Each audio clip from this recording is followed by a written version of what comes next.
الشمار كفوني أكم جرت كبجمتو تحداوتو تايفا بيبيا لاف خيستي سنية فاي بي داوتشا جرتن نجان خينا كبجاف جاللا بكا جرتن هندو متو سن هاغو جتشا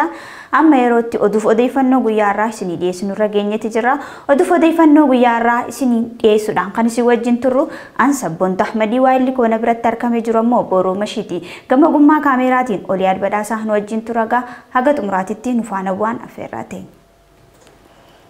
تلقى هادو فديفنو تنيا غيارا وانتو ترتيه فتن خيساتي jalqabarratti ayyaanni sanbee guyyaa irraa kabajamaatti kan inni jiru akkasumallee immoo karaa biraatiin adda bilisa baasaa uummata Tigraay warroota ijoolleen isaanii maatii ijoolleen isaanii waraana irratti hin maanne mana hidhaatitti guuraati kan inni jiru. Kama kaaniin ammoo odeeffannoo dabalataa qabnuuni ministeerri indaastirii Itoophiyaa jechuudha walgahii sadarkaa naannoleetti gaggeessaa jiruuni warshaawwan gara 446 ta'an jalaa cufamuu isaanii qulqulleeffadhee jira akka jedhu odeeffannoo qabatee ba'ee jira. Akkaataan walgahiin kun itti adeemaa jirutti gara duraatti rakkoon kun sadarkaa akkamiitiin furamu akka qabullee irratti mari'ataa akka jiran himaniiti kan isaan jiran qaamolee dhimmi ilaalatu waliin. Kama kaaniin immoo tapha gara waan ispoortii kanaaf fuulleeffannaa. Biyya alaarratti jechuudha keessayyuu wal dorgommiiwwan liigota jiran keessaa daraan hedduu akka malee jaalatamaa akka ta'e Champions League Awurooppaa irratti taateewwan galgala edaa ta'an turtiin daqiiqaa 5 abdii kilaba Pep Guardiola akkasitti akka burkutaa'u ka godhe maal ka jedhurra haga tokko waan daawwattoota keenya himnu qabna jechuudha. Tole galatoomii gaayoo yeroon keenya nu fayyame xumura irratti waraana Raashiyaatiin wal qabatee Raashiyaan magaalaa Maariipoolii akka guyyaa 3 waraana dhaabdeetiin jirtu beeksistee kan jirtu sanis kan warra jennu taagaa kabajamtoota daawwattoota keenya dhufu odeeffannoon keenya biyya alaaf keessaa qabanneetiin jirru takka takkaan amma yerootti simbiraan geenyudha nu faana bu'a. Tolega waraanni isaan beekuni waraana cimaadha kan inni ture waxabajjii 27 haga afuriititti guyyaa afuriititti gaggeeffamaa ture bara 1933 jidduutti kan inni adeemfamaatiin ture waraanni kuni haa ta'u garuu waraanni kun adeemfamuu isaatiini waraana achitti gaggeeffame saniini Finfinneellee bilisa baatee jirti jechuudhaan oduun irra baatee ni mul'isti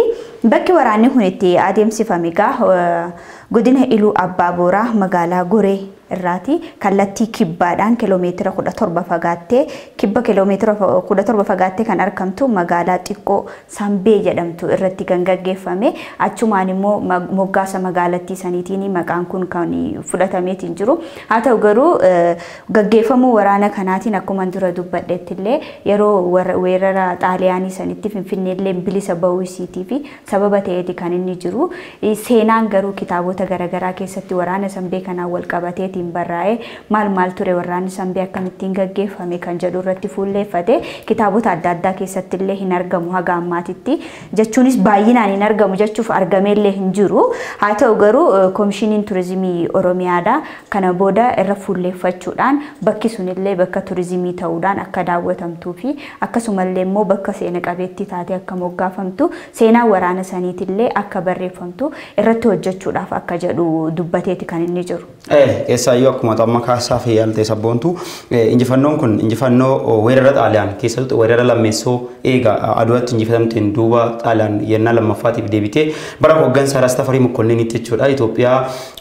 weerartee jirti aga waggoota 5tiif jechuudha weerara cimaa akkasiin gootee turte keessaayyuu mootichi yeroo san Raastafarii Mokkonniin baqatanii gara Ingiliziitti gaafa isaan deemanitti gootonni Oromoo jajjaboon lolanii lolchiisanii akka xaaliyaan biyya kana keessa hin qubanne godhanii gatii cimaadha kasaan kan faalan jechuudha. Kanumaan wal qabatee seenaan achii kunillee akka inni ol ba'uu fi warri beektota jedhamanii seenaa Itoophiyaa barreessan akka jedhan kitaaba isaanii keessatti illee ibsuu fi hagas mara hin dhamaane ittillee yaadan hin jiranu injifannoon kun akka inni hin dhaga'atamnee fi waggoota 81 fedhoo sanii kasaan jiran jechuudha. Kun maal mul'isa? Seenaa biyya kanaa keessatti warri kallattii seenaatiin jiran warri kallattii seenaa barreessan ogeeyyoonni jechuudha waa'ee histirii kana qoratanillee seenaa Oromoo akka waan Oromiyaa keessa waa raawwatame dhossuutti akka isaan xiyyeeffatanii achi keessatti illee kabaayillee immoo ofii isaaniitii abbaatti ta'uun kan isaa irraa hojjetanii gootota achitti gatii kafalan gurguddoo isaanii hin raanfatanii haa ta'uti garuu kun waggoota 81 duuba akka kabajamuu fi yeroo 81ffaa fi kabajamu jedhamee gabaasaaleen kabajama dhugaa dubbachuuf injifannoon Sambee maal jedhatti yoo ati gaafatte dhalli Oromoo yoo tarii akkuma tamma kaachaa jette iluu abbaa booraa dhalootumaan iyyuu biyya turizimiidhaaf mijattudha akka biyyuma hawwatuma addunyaa kanaati jechuun iyyuu danda'ama jiituudha iluu abbaa boorii biyya bosonni yaayyoo fa keessatti argamu akkanumallee immoo godinni kun godina akka malee jiituu ta'ee fi akka malee akka inni bareedu arginee jira jechuudha nuti illee sadarkaa waraabbiitti kan argine komishinii turizimii oromiyaatiif galanni guddaan haa ta'u jenna waan hunduu daawwachiisee jira komishiniin kun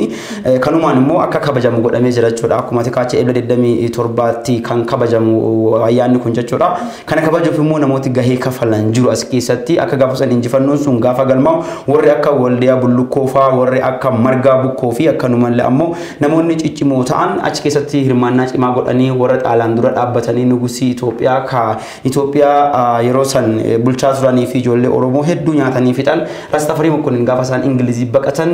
lolanii lolchiisanii gootonni Oromoo jajjaboon injifannoon kun akka galmaa'u godhanii jiranii akka inni kabajamuuf immoo akkuma jalqaba kache sabboontu komishiniin turizimii Oromiyaatii fi keessaayyuu bakka bu'aa uummataa akka ta'an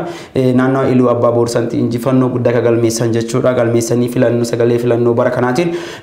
paarlaamaa Itoophiyaatti kaman Ustaaz Kamil Shamsuu gahee olaanaa taphataniiran jechuudha akka ayyaanni kun yaadatamuu fi bakki kun akka inni xiyyeeffannaa argatuuf gahee olaanaa taphatanii jira waan ta'eef bakka buutonni uummataa sadarkaa akkanaa kanarra jiran kanarraa maan baratoo akka qaban warra cadhisanii paarlaamaa biyyattii keessa seenanii mindaa isaanii fudhatanii rafaa jiran illee namoota ciccimoo akkanaa kanarraa namni kun sadarkaa dhuunfaa isaaniitti dorgomanii akka sagalee uummataa godina Iluu Abbaa Booraa akka inni dhaga'amuuf illee nama jabeessina hojjetaa jiran keessaayyuu rakkinawwan biyya kana keessa geggeeffaman gaafa hawaasni Oromoo biyya Saudi Arabiyaatti rakkataa jiru ministeera muummee fuula dura ta'anii nama gaaffii kana gaafatanii akka irratti hojjetamuuf illee xiyyeeffannaa akka gaaffiin kun gaafatu yoo godhan faallaa kanaatiin garuu godinaalee Oromiyaatii fi iddoowwan garaagaraa keessatti haleellaawwan dhaqqabaa jiran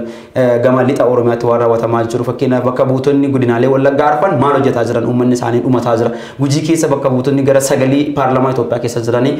ثانية ammoo fixamaata kan inni jiru kanaaf waan tokko guyyaa tokko yeroo isaan ministeera muummee gaafatanii fi akka dhimmi kun xiyyeeffannaa argatuuf godhan inni mul'atan booran akkasuma godinaaleen Oromiyaa hedduun illee akkanuma shawaa bahaa keessatti shawaa lixaa keessatti waan raawwatamaa jiru kanuma wal fakkaata kanaaf Ustaaz Kamil Shamsuu galata guddaa uummata biraa qabu jechuudha fakkeenyummaa gaarii ta'us danda'u akkuma ati kaaste warroonni sababa ummataatiin bakka bu'ummaa fudhatanii ummata koon bakka bu'ee jaanii bakka sanitti harkamaniitiin jiranii fakkeenya fudhachuu danda'u qabanii ani immoo dhaabbataniif gaafatanii ummata kootiif maaliin dalagaa jira maaliin immoo ummata koo bakka bu'eetiin jira waan jedhu osoo if gaafatanii kan jedhu asuma andaamsa dabarsinaa fi ummati Oromiyaa akkuma ati kaaste gaa dacheen Oromiyaa fi ummanni Oromollee rakkina hamaa keessa jiranii gama hongeetiin rakkoon akkuma jirutti jira haa ta'u garuu gama waraanaatiin ummata Oromoo irratti labsamee fiinxaaleeyyiin Amaaraa bakka adda addaatitti waraana gaggeessuudhaan ummata nagaa bakka takka jimlaan fixaatiin jirtu seenaa ummanni Oromoo galmeesseen beeyin ummanni Oromoo akkuma beekamu Adawaa irrattis ta'e kaan irrattis gootummaa ummata Oromootiin Itoophiyaan irra jira fiin jettu tun kan jiraachaatiin jirtu haa ta'u garuu seenaa isarratti ta'uu hin qabne ummata bal'aa ummata kabajamaa sirna mataa isaa qabu duudhaaf aadaa mataa isaa qabuun fakkeenyummaa gaarii gara araaraa qabu kana xiyyeeffannaa gama hundumaan irratti banameeti kan jiru haa ta'u garuu bakka buutonni ummataatiin paarlaamaa mootummaa keessa ta'an maalirra jira ummata koof maaliin godhaa jira ummanni koo maal keessa jira dirqamni koo maalidha jechuudhaan osoonii fi ifilaalanii gaariidha kan jedhu odeeffannoo keenya katti aanutti hoggaa ceenu immoo akkuma beekamu waraanni kaaba Itoophiyaatti jalqabameera baatii 18 ol adeemsisetti kan jiru waggaa 2 guutuu fi kan inni deemaatiin jiru gama kanaan adda bilisa baasaa uummata Tigraay mootummaa federaalaa waliin waggaa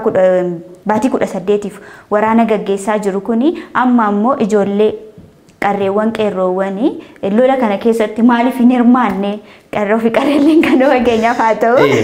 umrii isaanii waggaa 18 ol ta'e waraana kana keessatti akka hirmaatan humnaan dirqisiisuudhaan kan inni jiru haa ta'u yoo ijoolleen hin hirmaanne maatii dhukkubsataa utuu hin jedhin dadhabaadha umriin deemeera utuu hin jedhin deessuudha utuu hin jedhin walitti qabuudhaan mana hidhaatitti guuraati kan jiru jiraattoonni maqaa isaanii dhoksuudhaan garma BBCtiinis gama miidiyaalee addunyaatitti himachaati kan isaan jiranii muuxannoo kana sitti fudhateetiin jiru gara siddura uummata Oromoo kolaasuudhaan deessuu ulfaajjeessuudhaan kan inni ture amma immoo ganda isaatitti deebi'ee uummata isaarratti waan akkasii raawwachaatiin jira bakka garagaraatitti iyyachaati kan isaan jiran miidhaa hamaa akka irraan geessisaa jiru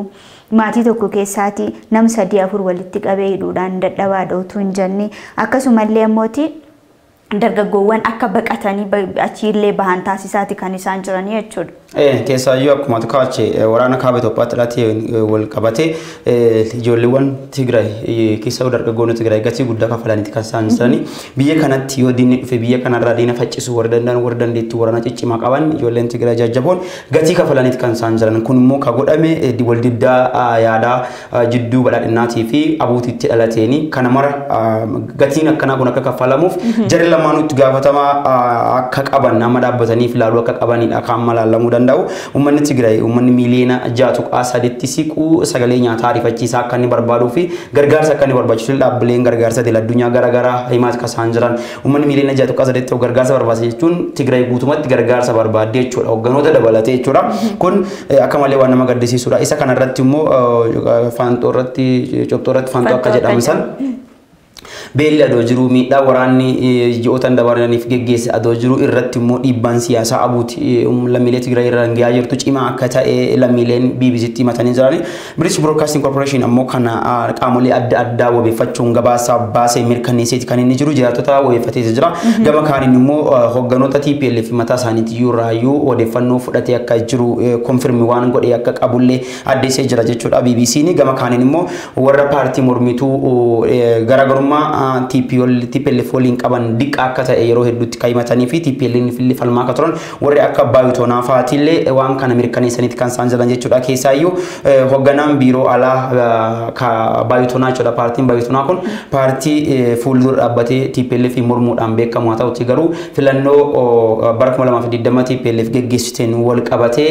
hariiroon inni TPLF qabulle cimaa dhufeeti kan inni jiru haa ta'utti garuu hogganaan biiroo alaa isaanii akka mirkaneessetti obbo Kibroon barhee nam jedham obboleettiin Tiyyaayyuu waan isiin waraanatti hirmaatu diddee fi qabamtee haati hidhamtee jirti jechuudhaan kana mirkaneesseeti kan inni jiru jiraattonni illee kanuma mirkaneessaatti kan isaan jiranii kanaan wal qabatee ammoo TPLF gama isaatiin keessaayyuu itti gaafatamaa biiroo dhimma alaa Tigraay jechuudhaan TPLF kan muudde jechuudha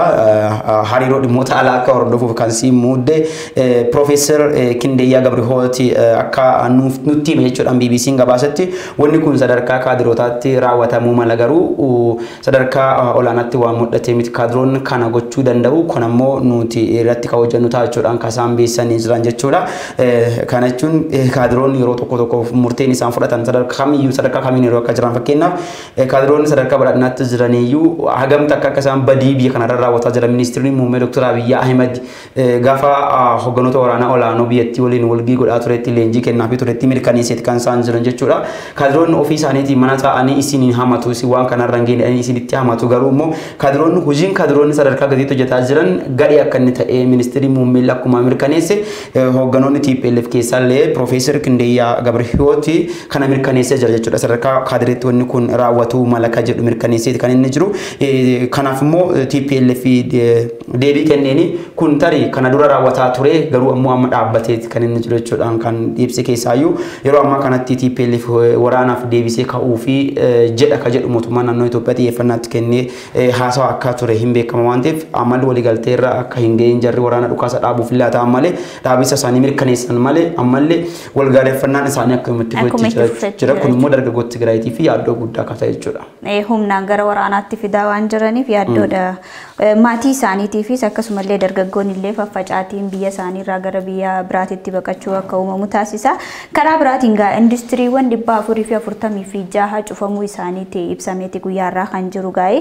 industiriiwwan 446 cufame jechuun hojjettoonni achi keessa jiran warroonni achitti jireenya idilee isaanii galii achi argataniin gaggeessan akkasumallee immoo yeroo ammaa kana akkuma atu dura jettee gaa cobxoo irratti fantoo akka jedhan sanii Itoophiyaan amma maal keessa jirti jireenyi hawaasa biyya kanaa maal fakkaata qaala'insi jireenyaa maal fakkaata lolli deemaa jiru maal fakkaata jettee gama kanaan immoo industirii 446 jechuun 46 jechuun miti 446 jechuun laal amma makka baay'atu haa ta'u kun cufame jechuun warroonni galii isaa achirraa argatanii jireenya isaanii gaggeeffatan maal ta'a tajaajilli industiriiwwan kun laatu immoo maal ta'a qaala'insa jireenyaa dabalaa deemaa jechuudha. Rakkoo irratti rakkoo fidaa deemaa jechuudha. Kuni cufame jechuun qoonqoon nama baay'ee cufamteeti jirti jechuudha. Dargaggoonni achi keessa hojjetaniitiin jireenya isaanii jijjiiruudhaaf karoora garaagaraa qabatanii hojiin qaba jedhanii yaadan kun cufamuun miidhaa adda addaa fida biyyattii irratti diinagdeen Itoophiyaa daran akka kufu taasisaa jechuudha. Kuni cufamuun tariitii wantoonni industiriiwwan kana keessatti hojjetan gama alaatti ergamuudhaani ala ergii sanirraa galii argattu Itoophiyaan jiraachuu mala. Akkasumallee biyya keessatti tajaajilli inni kan nu jiraachuu mala. Tarii zayitas ta'uu danda'a, wanti beekuun jiru kan saamunaatis ta'uu danda'a. Diiteelii keessa gadi bu'anii bal'inaa hin ibsine waan ta'eef walumaa galatti industiriiwwan cufaman kana keessa saamunni jiraachuu danda'a. Qaala'insi saamunaa akka malee dubbatamaati kan jiru. Saamunaan dura qarshii 15,16tiin bitamu 36,40 bitaati kan jiru hawaasni keenya. Karaa biraatiin immoo wantoonni bu'aa xixiqqishoo laatanii kan uummanni itti fayyadameetiin jiru itti fayyadamu baay'ee gatiinsaa dabalee jira jechuudha. Kun immoo kufaatii hamaa gama diinagdeetiin Itoophiyaan akka isii mudatu taasisaa jeetii yaadu. Keessaayyuu akkuma tamma kaajisa boontu amma wanni guddaan indastiriiwwan 446 cufamuu isaa ministeeriin indastirii Itoophiyaa uummata Itoophiyaatti himuun isaa waan guddaadha jechuudha. Addunyaan illee rakkoo Itoophiyaa akka hubattuu fi ka godhe jechuudha. Beekanillee ta'uu wallaalanillee ibsuma kanaayyuu odeeffannoodhuma kanaayyuu baasuun isaanii akka waan guddaatti ilaalama. Amma fakkeenyaaf Adirra kaachaa turte indastiriiwwan 446 ta'an kun akka adoobii biraatti inni 46 sun gubbaa jiru sun uyyuu dhiibbaa guddaa kan uumuu danda'u kana dura uummatatti himuu danda'u irra jiraate. Kun immoo indastiriin cufamuu isaa kabeessee ministeeriin indastirii Itoophiyaatillee sadarkaa uummanni itti miidhamaa jiru waan argeef natti fakkaata. Amma kana dura yoo yaadatte ta'e ji'oottan gara 7-8 gara duubatti deebinee yoo laalle qaala'insi jireenyaa sadarkaa Itoophiyaatti hagana mara cimee hin turre sadarkaa kanarra gahee hin turre amma wanni hundinuu sadarkaa irraa eeggamni hin dachaadhaan dabalaati kan inni jiru jechuudha. Beeseen waan tokko bituu dadhabaa jirti. Gatiin dandeettiin wobituu beesee Itoophiyaa akka malee diqqaataa dhufee jira jechuudha. Beesee guddoo baattee waan xiqqaa bitattee gara manaa galiisaa jirta waan ta'eef beeseen gatiin qabdu akka biyya Somaaliilaandii sanatti ta'uuf deemte jechuudha. Gaarii fe'atanii waan xiqqoo bitiisaaf amma daddabarsaa maallaqaa Itoophiyaa keessatti karaa onlaayiniitiin akka inni godhamaati kan inni jiru. Kun maamul isa tarii mootummaan Itoophiyaa dandeettiin beeseen Itoophiyaa wobituu dadhabuusi waan hubatee fi mallee guddaan qabame yeroo deemutti uummata balaadhaaf saaxila waan ta'eef kanallee dhuffachuuf jedhee karaa keessaatiin akkaawuntiiwwan kana beesee rakka dansaarraan baafannellee uggurraawwan garaagaraa irra gaggeessaa kan jiran keessaayyuu hagana ol baafatuu dandeetta agarsiis ol immoo baafatuu hin dandeettu ka jedhu hagana gadi baafachuu dandeetta ka jedhu baawaati kan jiran kan dhaabbilee gara faayinaansiitiin ka jiran jechuudha. Ministeeriin indastirii odeeffannoo kana kan inni baasuu danda'e sosochii mata duree sosochii indastirii jedhuu fi akkanuma immoo Itoophiyaan haa oomishtu mata duree jedhuun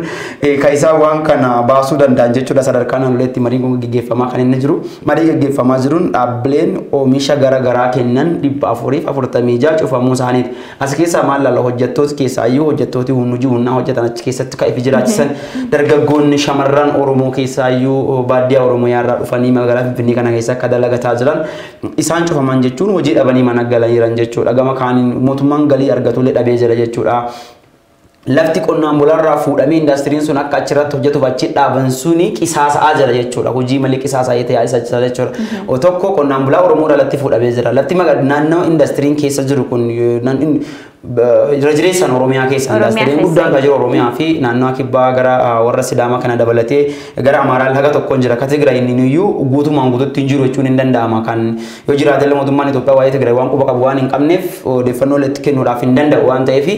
haga yeroo lammeessota achi deebi'ee lafiitiin dhaggoosii wanni uummata himuu danda'u illee hin jirtu jechuudha. Kanaaf kan biyya kana keessa jiran 446 cufamuu isaanii yoo mirkanees ka Tigraay keessa jiran ka waraanaan barbadaa'an ka sababoota garaagaraatiin cufamanii amma ta'aa jiran illee dabalatatti dabalata Itoophiyaan qabeenya isii guddaa mancaatee jirti jechuudha. Hoggansa paartii badhaadhinaa yaalaa jechuudha. Kanaaf paartiin badhaadhinaa kanarratti hojjetee hagamta akka Itoophiyaa gara fuulduraatti tarkaanfachiisuu danda'a jedhu asumaan gaaffii ka ta'u jechuudha. Uummanni kun waan hunda siyaasaan wal qabsiisee irratti dubbatuu hin danda'u jechuudha. Uummata irratti namni ekspeeriyaan godhullee hin jiru waan kanaan wal qabate jechuudha. Namni jibbiinsuma qabu hima malee sababa dhiyeessanii mootummaan kun kana godhaa jira kana hojjetee kana dadhabee namitti himu hin jiru waan ta'eef wanni hundinuu siyaasaan deemee dinagdeen siyaasaa wal qabata. Dinagdeen biyya kana akka inni burkutaa'u ka godhe siyaasa biyya kanaati waan ta'eef dhimmi kun illee irratti keessaayyuu warri biyya tana hin bulchina jedhanii gara duubaatti deeman biyya burkutootti harkaa fuudhanii bal'inarra danda'anii hin bulchan waan ta'eef asirratti qorannoo sansaawaa godhanii karaa walaba ta'een qorannoo godhanii irra dhiyeessanii badii hoggansa kana jalatti Itoophiyaa irra dhaqqabe yoo itti dhiyeessanii jedhan sadarkumatti dhiyeessanii mootumtuun kunuyyuu badii inni hojjete uummata kana deebisanii karaa sansaawaa ta'e yotti himanii jedhan hagam takka abiyyituun badhaadhina jalatti akkasiin badhaadha dhabde itti mul'isuun hin danda'ama ture jechuudha. Kana matitti kana wal qabate miidhaan guddaan kan dhufuu danda'e keessaayyuu Itoophiyaan agwaa keessa ari'amuun wal qabate jechuudha. Agwaan dhaabbanni African Growth Opportunity and Act jedhu dhaabbata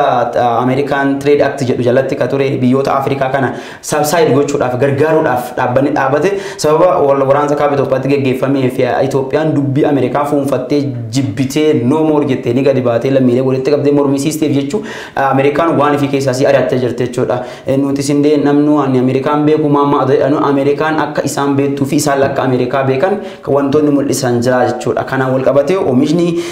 faayidaan sila Itoophiyaan gama kanaan argattu gama agwaatiin argattu zeeroo ta'aa dhufee jira. Haguma agwaa keessa Itoophiyaan ari'amtee as qaala'insi jireenya guyyaa guyyaadhaan laakkaa dhufe akkuma dubbate saamunaan beesee Itoophiyaa haga birrii 60tti gurguratamaa kan jiru jechuudha. Kun Finfinnee keessatti birrii 36 beesee 25 qateetti kun naannaa Finfinnee keessatti. Tari lixa Wallaggaatti jechuudha Oromiyaa keessatti lixa Oromiyaatti Wallagga keessatti saamunni beesee 200 bitamuu danda'a uummanni rakkoo nagaa argaa kan qabu isheen kullee gara sanitti hin deemu waan ta'eef guyyaa lakka san booranni akka san akkanuma lammoo naannoleen waraanni itti geggeeffamaa jiran kun akka sanatti ilaalamuu danda'a waan ta'eef kan jiddu galaa kanattuu yoo warri jiddu galaa kun hagana hadheeffate warri dhiibuu jiran jechuudha hagam akka hadheeffatuu danda'anii fi hoggansa paartii kana biyya tan hagam takka akka inni gatii kaffalchiisaa jiru irraa hubatamuu kan danda'u jechuudha. Gama kana wal qabatee gaa Oromoon waan dubbiidhaan wanti jedha namni abbaan kufee ilmaan keessaa baa jedha namni siyaasaan kufee diinagdeen keessaa baa namni diinagdeen kufee immoo maaliin keessaa baa kan jedhu warroota biyya bulchaniif dhiisnee bira dabarra karaa biraatiin gaa ibsaarra bahee jira si bira natti fakkaata waraana gurguddaa injifannee jirraa jechaati kan jira namni waraana diinagdeen injifatiin waraana siyaasaa kan biraa akkamittiin injifata akkuma beekamu Itoophiyaan gam lamaa waraana keessa kan jirtu hongeen immoo waraana sadaffaadha jechuudha. Waraanni inni jalqabaa lixa Oromiyaatti waraan bilisummaa Oromootii fi mootummaa jidduutti lolli gaggeeffamaa tureera waggoota 3 dura kan jalqabe haga guyyaa har'aatti jira jechuudha. Asiin kaaba Itoophiyaatti yoo deebite adda bilisa baasaa uummata Tigraay fi mootummaa federaalaa jidduutti waraanni hamaan gaggeeffamaa ture akkuma sila kaasnetti gaa ji'oota 18 oliif deemaa jira itti deemaa jira ammas wanta furmaata harkateetiin murtaa'ee lafa taa'ee hin jiru. Karaa biraatiin immoo hongee uummanni Oromoo qofa iyyuu miti hawaasnumti Itoophiyaa keessa jiraatan iyyuu beela hamaadhaaf saaxilamaati kan isaan jiran namni sadarkaa jiraachuu dadhabuu waan biraami uffatee wantoota bu'uura ta'an sadan keessaati qoonqoon isa jalqabaati namni soorata dhabaati kan jiru. Kun fifu waraan asiin immoo waraan achiin immoo waraan kamtu injifatameetiin jira. Keessaayyuu amma ibsi tajaajila kominikeeshinii mootummaa akkuma xiqqaa jama sabboontaa adda baay'ee kan mul'isutti Itoophiyaan waraana hunda isaatiiyyuu injifannoon xumurtee jirti jechuudhaan mata duree godhachuudhaan ibsi karaa tajaajila kominikeeshinii mootummaa Itoophiyaatiin baay'ee kan mul'isu jechuudha. Kun jecha salphaa miti baay'ee waraana hundumaa jedha hila waraana hundumaa injifannoon xumurtee jirti jedha. Waraanni kan wal dura dhaabbatanii taankii fi kilaashinkoofiin yookiin immoo jeettiin yookiin immoo diroonidhaan walaadhaan qofaa miti. Jireenyi diinagdee jira waraanni diinagdee jira waraanni diinagdee cimaan ta'e Itoophiyaa irra banamee jira. Qoqqobbiiwwan gurguddaan itti qophaa'anii jiran. Amma fakkeenyaaf House of Revolution 6600 faa yoo gara Itoophiyaatti fuula galfatan inni kun agwaanuu hagana Itoophiyaa burkuteessee jira.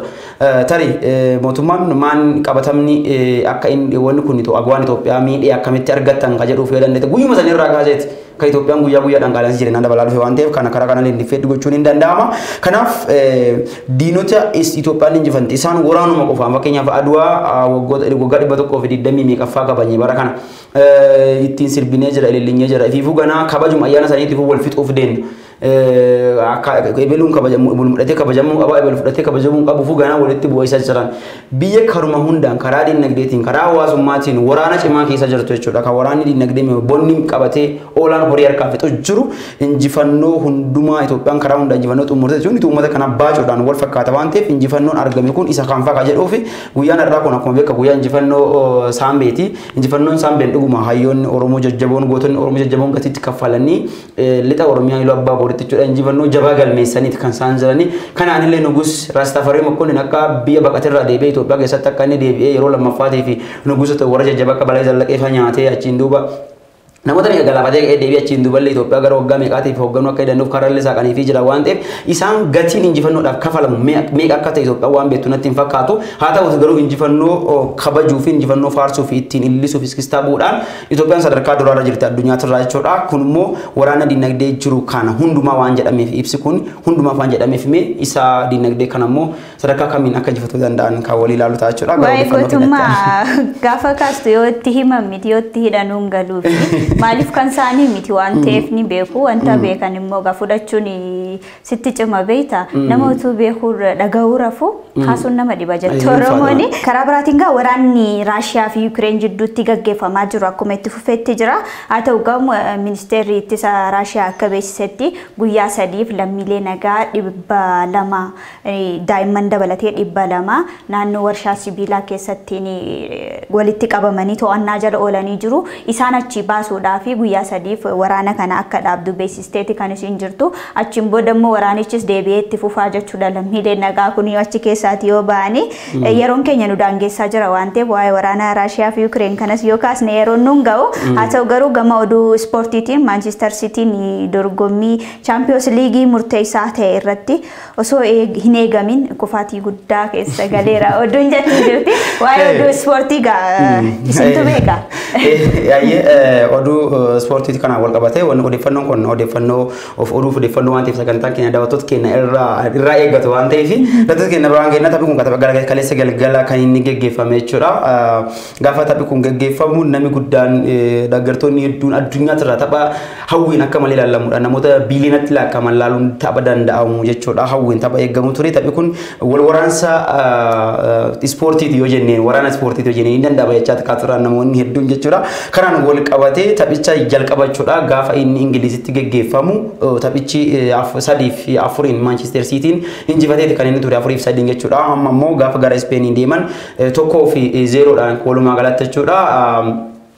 Shanii fi sadiin dursaa ture jechuudha Manchester Cityin haga daqiiqaa 89 jechuudha daqiiqaa 89 irratti amma